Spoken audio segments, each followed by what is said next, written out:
নমস্কার, আপনাদের সঙ্গে আমি সায়ন্তিকা রয়েছি। পূরবী নিউজ আপডেটে আপনাদের স্বাগত। প্রার্থী বাছাই নিয়ে হাতাহাতিতে জড়িয়ে পড়লেন অশোকনগর কল্যাণগড় পুরসভার চেয়ারম্যান ও ভাইস চেয়ারম্যানের দুই গোষ্ঠী। উত্তপ্ত পরিস্থিতি সামাল দিতে নামানো হয় পুলিশ বাহিনীও। আসন্ন পৌর নির্বাচনে প্রার্থী বাছাই নিয়ে প্রকাশ্যে এলো অশোকনগরের তৃণমূলের গোষ্ঠীদ্বন্দ্ব। রবিবার সন্ধ্যায় অশোকনগরের কচুয়া মোড়ের জয় জয়ন্তী লজে এদিন 5, 9, 10 এবং 13 নম্বর ওয়ার্ডে প্রার্থী বাছাই নিয়ে স্থানীয় বিধায়ক ধীমান রায় সহ অশোকনগর কল্যাণগড় পৌরসভার চেয়ারম্যান সৌমিত দত্ত এবং ভাইস চেয়ারম্যান প্রবোধ সরকার। সূত্রের খবর, প্রবোধ সরকারের প্রার্থী তালিকা পছন্দসই না হওয়ায় বচসায় জড়িয়ে পড়েন সৌমিত দত্ত ও প্রবোধ সরকারের দুই গোষ্ঠীর অনুগামীরা। ভাইস চেয়ারম্যানের এক অনুগামীকে ঘুষি মারার অভিযোগ ওঠে। নেতৃত্ব 3 জন, ধীমান দা, প্রবোধ সরকার, সৌমিত দত্ত 3 জন বসছিল। 4টে ওয়ার্ডের কমিটিতে ডেকেছিল। কোন ওয়ার্ড?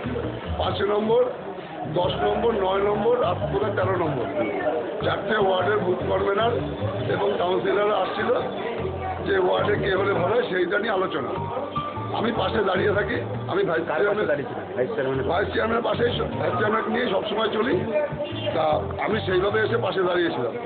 এবার হঠাৎ দেখি 9 নম্বর ওয়ার্ডের যখন নেতৃত্বরা ডাকলো, তখন 9 নম্বর ওয়ার্ডের তরফ থেকে আমার ফার্স্ট হিট করে।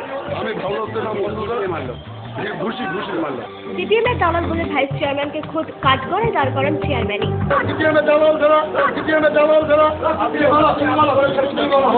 তৃণমূল কংগ্রেস কর্মী সিপিএমের দালাল কিছু ফিরে গেছে।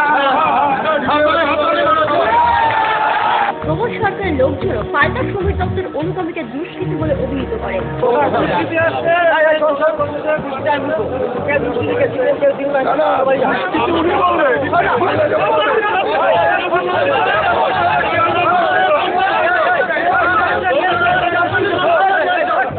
প্রবোধ সরকারের সাথে বচসায় জড়িয়ে পড়েন সৌমিত দত্তের অনুগামী ছাত্র নেত্রী জয়া দত্ত।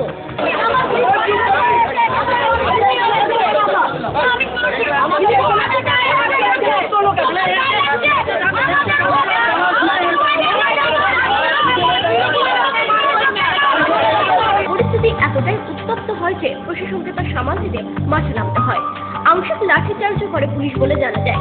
দুই গোষ্ঠীর বিবাদ সামাল দিতে উদ্যোগী হন কাউন্সিলর অতীশ সরকার। এ বিষয়ে ধীমান রায়কে প্রশ্ন করা হলে এটাকে খুব সামান্য ব্যাপার বলে বিষয়টি এড়িয়ে যান তিনি। এরকম কোনো এতগুলো ওয়ার্ড নিয়ে কোনো আলোচনা ছিল না। 2-3টে ওয়ার্ডে কর্মীদের নিয়ে বসার কথা ছিল। হঠাৎ করে কিছু অতি উৎসাহী ছেলে পেলে যারা করে দেয়, এমন কিছু হয়নি ব্যাপারটা। আলোচনা সভাতে যাদের ডাকা হয়নি তারা আসাতেই এই ঝামেলার সৃষ্টি হয়। এটাকে তৃণমূলের অন্ততন্ত্র বলতে নারাজ প্রবোধ সরকার। আমাদের 23টা ওয়ার্ড, আমাদের 12টা ওয়ার্ডে বাকি আমাদের মোটামুটি একটা জায়গায় আমরা 20টা আসছিলাম। এবার বাকি যে ওয়ার্ডটি থাকে আমাদের 2টি ওয়ার্ডে বসার কথা। আমাদের 4টি ওয়ার্ড ডেকেছিলাম। এই 4টি ওয়ার্ডে আলোচনা শুরু হয় সুন্দরভাবে। তখন 4টে ওয়ার্ডের একবারে আসার কথা নয়। দলের লোক বাড়তি বেশি থাকে, যা হয় সবাই একসাথে ঢুকে পড়ে এবং একসাথে ঢুকা পড়ে 20 মিনিট বাইরে থেকে ঢুকে যেতাম দলের লোক ছাড়াও। এবং তাতে নিজের মধ্যে কথা কাটাটি হয়। ধর যে নামগুলো আসা উচিত তাদের বাড়তি নাম আসতে পারে, যে নামগুলো তারা সেখানে হলো, এটা উদ্দেশ্য অনুযায়ী করা হলো আর কি। এবং এইটা করার পরে আমরা বললাম যে আজকে মিটিং করতে হবে, আমরা চলে যাবো। এই ব্যাপার আপনাদের যে হেনস্থার একটা অভিযোগ, না হেনস্থা কিছু কোনো হেনস্থা, এটা মিথ্যে কোনো হেনস্থার ব্যাপার নেই। কর্মীদের মধ্যে কারোর মধ্যে হয়তো কথাটা আগে বলছে হেনস্থা কিছু আশেপাশে এলাকার কিছু লোক বলছে চেয়ারম্যান ভার্সেস ভাইস চেয়ারম্যান একটা কন্ট্রোভার্সি নয়। এটা চেয়ারম্যান ভাইস চেয়ারম্যান ব্যাপার নয়, এটা পরিবেশের বন্ধু ব্যাপার। আমরা সমস্যা নয় শুধু পূরবী নিউজের জন্য উত্তর রায় রিপোর্ট, অশোকনগর। অশোকনগরে বিজেপির প্রেসিডেন্টের বাড়িতে আলোচনা সভা ভণ্ডুল করার অভিযোগ উঠল স্থানীয় 200 জন দুষ্কৃতীর বিরুদ্ধে। আসন্ন পৌর নির্বাচনকে সামনে রেখে অশোকনগর মণ্ডলের বিজেপির প্রেসিডেন্ট সুব্রত গোস্বামীর বাড়িতে রবিবার আলোচনা সভা ডাকা হয়েছিল বিজেপির পক্ষ থেকে। বৈঠক শুরু হওয়ার আগে স্থানীয় 200 জন দুষ্কৃতী ওই আলোচনা সভা না করতে দিয়ে পরিস্থিতি উত্তপ্ত করে তাদের উপর চড়াও হয় বলে অভিযোগ বিজেপি নেতৃত্বর। আজকে আমাদের এই যে পুরসভা নিয়ে বিভিন্ন জায়গায় বিস্তৃত আলোচনা চলছে। তো আমাদের এখানে যেটা হচ্ছে আমাদের অশোকনগর মণ্ডলের প্রেসিডেন্টের বাড়ি। কি নাম? সুব্রত গোস্বামী বাড়ি। তো আমরা কয়েকজন সিনিয়র লিডাররা বসছি। এটা পরম্পরা চলছে প্রত্যেক জায়গায় যে প্রার্থী চয়নের ব্যাপারে একটা প্রাক সত্য, সবাইকে নিয়ে কমিটি গঠন। তো লিমিটেড সিনিয়র জেলা রাজ্যের এবং এখানকার মণ্ডলের কয়েকজনকে নিয়ে বসে একটা রূপরেখা তৈরি করার কথা, সামান্য কয়েকজন।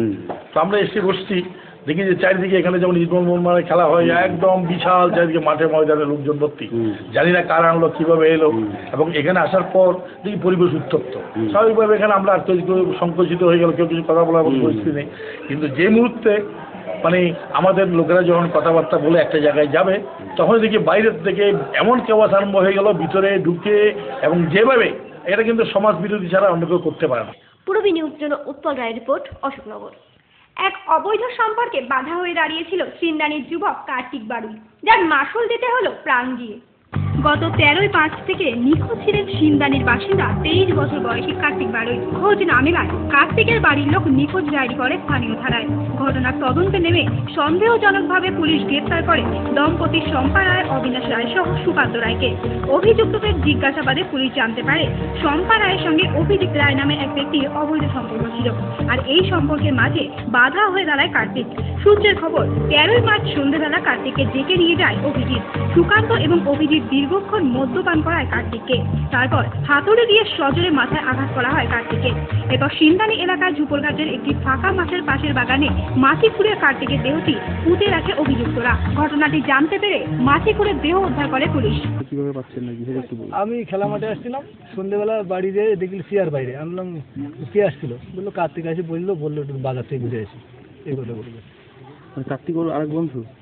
না, আমার ছেলে একাই আসছে। আপনি ওনার কাছে জিজ্ঞেসা করেছেন বাজারে গেছে, তারপর থেকে তো চাই বললো যে মামি কার্তিক দাদা আর দুটো ছেলে উপরের নাম বললো, মদ খেয়েছে রাত 9টা অবধি। তারপরে কোথায় গেছে জানি না, তখনই আমি চলে আসতে পারে ওর বাবারে বলে আমি চলে আসছি। 3 জন নেশা করেছিল ফ্রাইডে, মানে ইভিনিং টাইমের পর থেকে ওরা ড্রিঙ্ক করেছিল। ড্রিঙ্ক করার পরে 2 জন ফিরে আসে, একজন ফিরে আসেন মানে প্যারেন্টসরা। এরা বলেন যে আমার ছেলে কোথায়। তো যখনই এরা তল্লাশি শুরু করে, তখনই অভিজিৎ রায় ও পালিয়ে যায় এবং সুকান্ত রায় ধরে ফেলে একে। ধরে ফেলানোর পরে তাই ওকে আমাদের ইনভেস্টিগেশনের জন্য পুলিশ। পূরবী নিউজের জন্য অনিন্দ পাত্রের রিপোর্ট, বসিরহাট।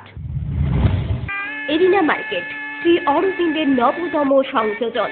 শ্রী অরবিন্দ কাটপিস বিভাগ, এরিনা মার্কেট, হাবড়া। খুব শীঘ্রই শুভ উদ্বোধন হচ্ছে। বিয়ের বেনারসি একমাত্র সেরা প্রতিষ্ঠান দেবশ্রী। নামি দামি কোম্পানির শীত বস্ত্রের বিপুল আয়োজন। দেবশ্রীর পোশাকেই আপনার ব্যক্তিত্ব।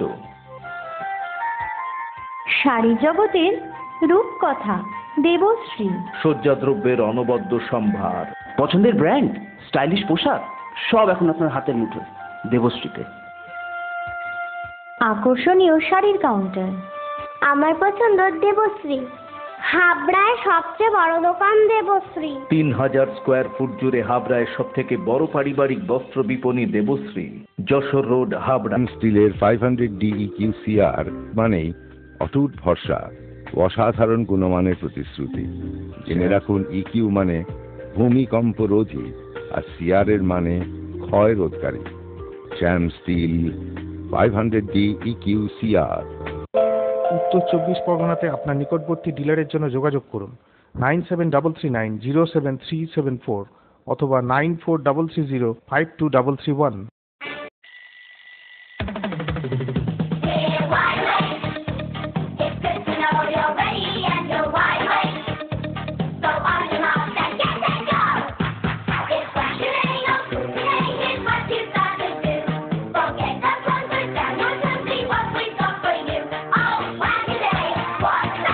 ছোটদের দারুণ দারুণ পোশাকের জন্য fashion corner, arena market, Habra.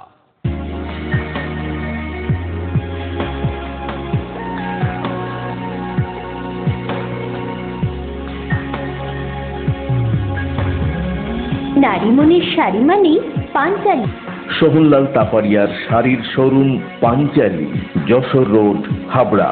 Parents are you looking for a school with a heart where together we make learning a joyful discovery? St. Stephen's School, Habra, Diocese of Barakpur, CNI, 183 Jashore Road, opposite of Desh Bondhu Park, North 24 Parganas, Habra 743263. an English medium co-educational school following ICSE syllabus through trained and experienced teacher, which is fully equipped with science laboratories, library and computer laboratory. Bus services are available from scheduled pick-up points.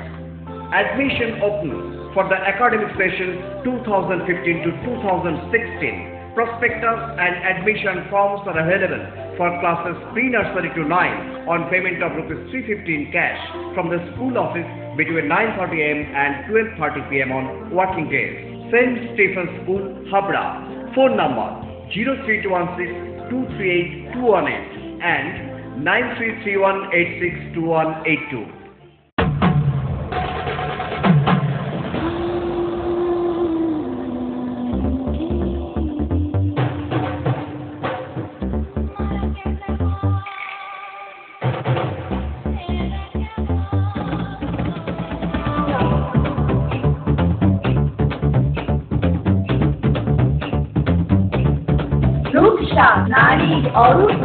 PN medical college Habra.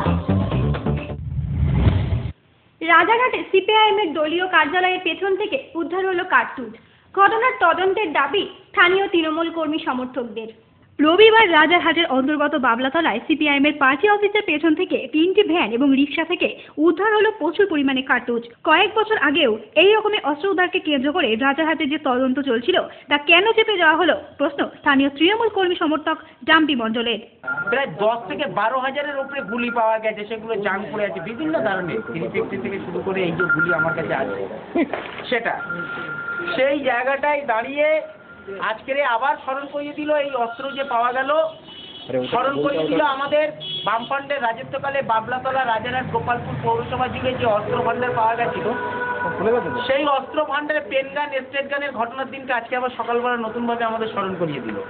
28শে ফেব্রুয়ারি বিধায়ককে হত্যার চক্রান্ত এই বাবলাতলায়, এবং বাবলাতলার এই নিকটবর্তী অঞ্চলে নিমাইবাবু বলে একজন ছিল, তিনি বেঁচে আছেন কিনা আমরা আজও পর্যন্ত খোঁজ পাইনি। অস্ত্র ভান্ডার হওয়ার পর তাকে আর খুঁজে পাওয়া যায়নি, তিনি নিরুদ্দেশ হয়ে গেছেন। তিনি জোনাল কমিটির সেক্রেটারি ছিলেন এই অফিসেরই। এবং রাজারগড়পুর পৌরসভার অ্যাম্বুলেন্সে করে এর আগে শুনেছি অনেক অস্ত্র পাচার করা হতো, পাওয়া গিয়েছে। তৎকালীন যারা পৌরসভার দায়িত্বে ছিলেন তারা এই বিষয়টা এড়িয়ে গেছিলেন। আমি শুধু একটাই কথা বলতে চাই, রাজারহাট নিউ টাউন, বিশেষ করে রাজারহাট গোপালপুর পৌর অঞ্চলে সিপিএমের রাজত্বকালে একটা অস্ত্র ভান্ডারের ঢাকা বেঁধে উঠেছিল, গড়ে উঠেছিল। আমরা তার প্রতিবাদ জানিয়েছিলাম, পরবর্তী দিনে প্রশাসনও সেটা পেয়েছে, কিন্তু কি কারণে যে তদন্তটা চেপে গেল সেটা আজও পর্যন্ত আমরা জানতে পারলাম না। কি কারণে নিমাই নিরুদ্দেশ হয়ে গেল আমরা জানতে পারলাম। ডাম্পি মণ্ডল আরও জানান, এর আগে অস্ত্র উদ্ধারের ঘটনায় নিরুদ্দেশ হয়ে যান স্থানীয় সিপিআইএমের জোনাল কমিটির সম্পাদক নিমাই বাবু। তাকে খুঁজে বার করলেই সমস্ত ঘটনার উদ্ঘাটন হবে। কারণেই হোক, রাজারহাটের আরও অনেক জায়গায় এই ধরনের অস্ত্র মজুত আছে বলে আমাদের এখনো বিশ্বাস। এবং এই ঘটনার সঙ্গে তৎকালীন পৌর বোর্ডে যারা ছিল এবং রাজ্য সরকারে যারা ছিল তারা ওতপ্রোতভাবে জড়িত। আমরা খালি একটাই কথা বলবো, নিমাই কোথায় গেল তাকে খুঁজে বার করলে, কেনই বা তিনি নিরুদ্দেশ, এটা খুঁজে বার করলে। পূরবী নিউজের জন্য সঞ্জয় রিপোর্ট, রাজারহাট। বায়োস্কোপের শুটিংয়ের জন্য টাকি হাসপাতালে এলেন অভিনেতা প্রসেনজিৎ চট্টোপাধ্যায়। দর্শকের ভিড়ে বন্ধ হয়ে যায় হাসপাতালের পরিষেবা। চরম দুর্ভোগের শিকার হলেন রোগীরা। বায়োস্কোপের শুটিংয়ের জন্য আজ বসিরহাটের টাকি গ্রামীণ হাসপাতালে আসে অভিনেতা প্রসেনজিৎ চট্টোপাধ্যায়। প্রিয় অভিনেতাকে দেখতে হাসপাতালের মাঠে ভিড় জমান কয়েকশো মানুষ। পুলিশের ব্যারিকেড, দর্শকের ভিড় পেরিয়ে হাসপাতালে ঢুকতে চরম অসুবিধায় পড়তে হয় রোগীদের। বন্ধ হয়ে যায় পরিষেবা। ঘটনাকে ঘৃণ্যতম কাজ বলে মন্তব্য করলেন রোগীর আত্মীয়। এসেছিলাম হসপিটালে, তো এসে যে অবস্থা দেখলাম, সামনে তো পুলিশ ব্যারিকেড করে দাঁড়িয়ে আছে, শুনলাম নাকি প্রসেনজিৎ এসছে, এবং টোটাল চারিদিকে মিলে সমস্ত সাইড হসপিটালের চতুর্থ সাইড দেখলাম অসংখ্য দর্শক, তারা প্রসেনজিৎকে দেখার জন্য এসছে। এবং ভিতরে দেখলাম হসপিটালের সামনে যে মাঠটা আছে সেখানে শুটিংয়ের কাজ চলছে। তাই এইভাবে যদি আমরা পরিষেবার থেকে বঞ্চিত হই শুটিং করার জন্য, এগুলো জঘন্য অন্যায়, এগুলো আমি মেনে নিতে পারছি না কোনো মতেই এগুলো মেনে। ঘটনা মেনে নেওয়া যায় না, মন্তব্য আরেক আত্মীয়র। কি ব্যাপার, এটা মেনে নেওয়া যায় না, কারণ টাকির পৌরমণ্ডল বা আবাদ এলাকার একটা হসপিটাল টাকি গ্রামীণ হসপিটাল, সেখানে হসপিটালের পরিষেবা বন্ধ করে দিয়ে কোথায় শুটিংয়ের কাজ চলছে। এই যে চরম একটা ঘৃণ্য কাজ, এটা কিন্তু জনগণের বিষয় মেনে নিতে পারছে না। মানুষ কী ধরনের সমস্যায় পড়ছে? পরিষেবা পাচ্ছে না, কেন পুলিশ পাবলিক গিয়ে পুরো জাম করে দিচ্ছে শুটিং দেখার জন্যে, বাইরে রুগীরা ছটফট করছে কিন্তু ঢুকতে পারছে না। পূরবী নিউজের জন্য অনিন্দ পাত্রের রিপোর্ট, বসিরহাট। আপনার স্বপ্নের বাড়ি বানাবেন ভাবছেন? বাড়ির প্ল্যান ডিজাইনিং এর খরচের এস্টিমেট চান? চলে এসেছে আপনার এলাকায় আস্থা কনস্ট্রাকশন। ন্যায্য মূল্যে ইমারতি সামগ্রীর জন্য আজই আসুন আস্থা কনস্ট্রাকশনে। আমরা নিজস্ব লরিতে সরাসরি খাদান থেকে বালি পাথর লোড করে সরবরাহ করে থাকি। এছাড়াও একই ছাদের নিচে পাবেন SRMB, লাফার্জ, আল্ট্রাটেক সিমেন্ট, সঙ্গে রয়েছে ঢালাইয়ের সময় ইঞ্জিনিয়ারের সুপরামর্শ বিনামূল্যে। আস্থা কনস্ট্রাকশন, বাণীপুর জলের ট্যাঙ্কের মোড়।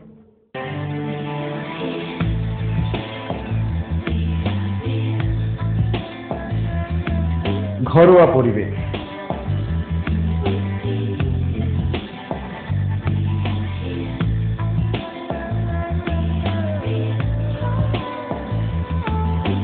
আন্তরিক পরিষেবা,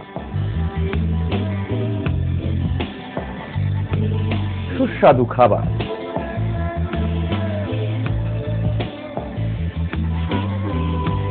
Rajnandini hotel and restaurant, fresh, fast, tasty. Post office road, Habra. Phone number 9735700999।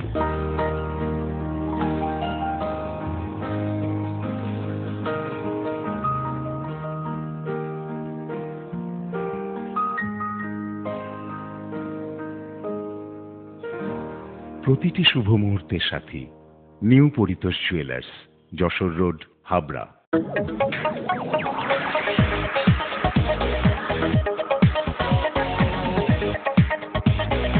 Kalpana store, Raymond, Vimal, Franco, Arvind ও গ্রাভিয়ার মতো নামি দামি কোম্পানির শুটিং শাটিং এর পাইকারি ও খুচরো বিক্রেতা।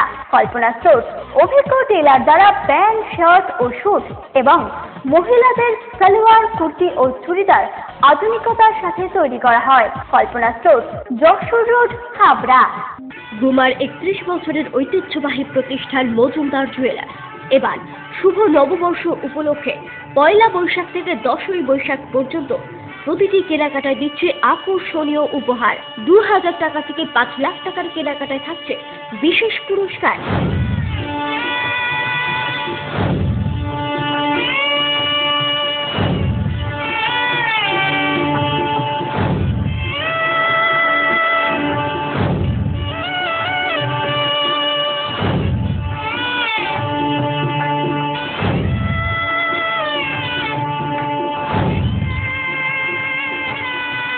আপনাদের সকলের সাদর আমন্ত্রণ রইল।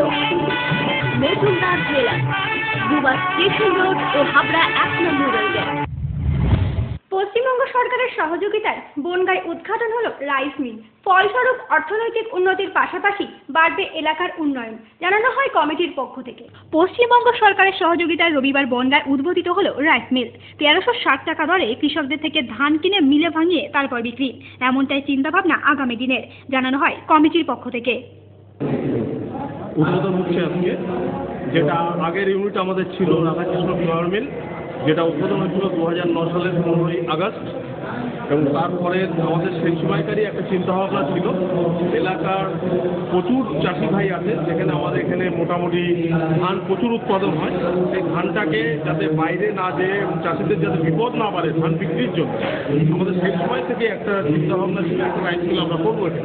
এবং সেটা পশ্চিমবঙ্গ সরকারের অশেষ সহযোগিতায় আমরা আজকে রাইস মিলটা উদ্বোধনের পথে আসতে পেরেছি। এবং আগামী দিনে আমাদের পরিকল্পনা এবং বর্তমান থেকে আমাদের টার্গেট, পশ্চিমবঙ্গ সরকারের নির্দেশ মতো 1360 টাকা দরে যে কৃষকদের থেকে ডাইরেক্ট আমরা ধান কিনব, সেই ধান মিলে ক্রাশিং করে উন্নত মানের চাল রেশনের মাধ্যমে বিতরণের ব্যবস্থা করা হয়। সম্পূর্ণ প্রজেক্টের সুপারভাইজার হচ্ছে পশ্চিমবঙ্গ সরকার, তাদের নির্দেশ মতো আমরা টোটাল প্রজেক্টটাকে পরিচালনা করব। এতে কর্মসংস্থানের পাশাপাশি বাড়বে অর্থনৈতিক এবং এলাকার উন্নয়ন। যে আর্থিক ডেভেলপ হবে, ঠিক আছে, যদি এখানকার লোক সেটাকে নিতে পারে তাহলে এলাকার যে কর্মসংস্থান যখনই হবে তখন এখানকার আর্থিক ডেভেলপ অবশ্যই হতে হবে, এবং এলাকার উন্নয়ন তখন বাড়বে।